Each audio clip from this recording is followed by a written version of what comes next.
রাজ্যে এবার নিষিদ্ধ হতে চলেছে মাছ খাওয়া। মাছে ভাতে বাঙালির পাতে এবার রাজনীতির করা নজর। ভোজন রসিকদের পাতে এবার বড় কোপ। আইন ভাঙলে হতে পারে জেল ও জরিমানা। হঠাৎ কেন মাছ নিয়ে এতটা তৎপর প্রশাসন? গরিবের সস্তার প্রোটিনে টান পড়তে মাথায় হাত হাজার হাজার মৎস্যজীবীর। সরকারের এই চরম সিদ্ধান্তের আসল কারণটা ঠিক কি? বাঙালি রান্নাঘরে মাছের জায়গা হবে না, এ তো আর হতে পারে না, কারণ বাঙালি মানেই মাছ ভাত। কিন্তু সেই খাবারে যদি নিষেধাজ্ঞা জারি হয় তাহলে আসলে এবার রাজ্যে নিষিদ্ধ হলো মাছ, আর তার জন্য ইতিমধ্যে রাজ্য জুড়ে সেই মাছের অবৈধ ব্যবসা ও বিক্রির বিরুদ্ধে জোরদার অভিযান শুরু হয়েছে। তা হঠাৎ এই মাছের উপর এত রাগ কেন? সরকারি যুক্তি বলছে থাই মাগুর মাছ নাকি রাক্ষসে, এটি অন্য মাছের পোনা খেয়ে সাবার করে দেয় এবং নোংরা জলে এর চাষ হওয়ার কারণে স্বাস্থ্যের পক্ষে বেশ ক্ষতিকর। সরকারি আধিকারিকরা জানিয়েছেন, নিষিদ্ধ এই মাছের অবৈধ বিক্রির বিরুদ্ধে ব্যবসায়ীদের উপর কড়া নজরদারি রাখা হয়েছে।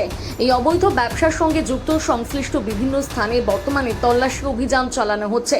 সম্প্রতি বিহারের বাইসি এলাকায় একটি বড়সড় অভিযান চালিয়ে প্রচুর পরিমাণে থাই মাগুর মাছ বাজেয়াপ্ত করা হয়েছে বলে জানা গিয়েছে, যেগুলো নাকি পশ্চিমবঙ্গ থেকে আনা হচ্ছিল। তবে পরবর্তীতে সেই মাছগুলো মাটির নিচে পুঁতে ফেলা হয়েছে। এই মাছ স্বাস্থ্যের কতটা ক্ষতি করে সে বিষয়ে বিশেষজ্ঞদের দাবি। জনস্বাস্থ্য পরিবেশগত প্রভাব সংক্রান্ত উদ্বেগের কারণে দেশের বিভিন্ন অংশে থাই মাগুর মাছ নিষিদ্ধ করা হয়েছিল। নিষিদ্ধ এই প্রজাতির মাছ খেলে মানুষের শরীরে নানাবিধ স্বাস্থ্য জটিলতা দেখা দিতে পারে। তাছাড়া এর চাষ ও ব্যবসা স্থানীয় জলজ জীব বৈচিত্র্যের জন্য ক্ষতিকর বলে জানিয়েছে তারা। তবে থাই মাগুর স্বাস্থ্যের জন্য খারাপ হতেই পারে, বৈজ্ঞানিক ক্ষতিও হতে পারে, তা নিয়ে কোনো দ্বিমত নেই। কিন্তু নিষেধাজ্ঞা জারির আগে সরকার কি একবারও ভেবে দেখেছে সেই সব ছোট ব্যবসায়ী ও মৎস্যজীবীদের কথা, যাদের রুটি রুজি জড়িয়ে রয়েছে সস্তা মাছটির চাষের সাথে? বাজারে যখন রুই কাতলার দাম সাধারণ মানুষের পকেটে ছ্যাঁকা দেয়, তখন এই কম দামি থাই মাগুরই অনেকের পাতে প্রোটিনের যোগান দিত।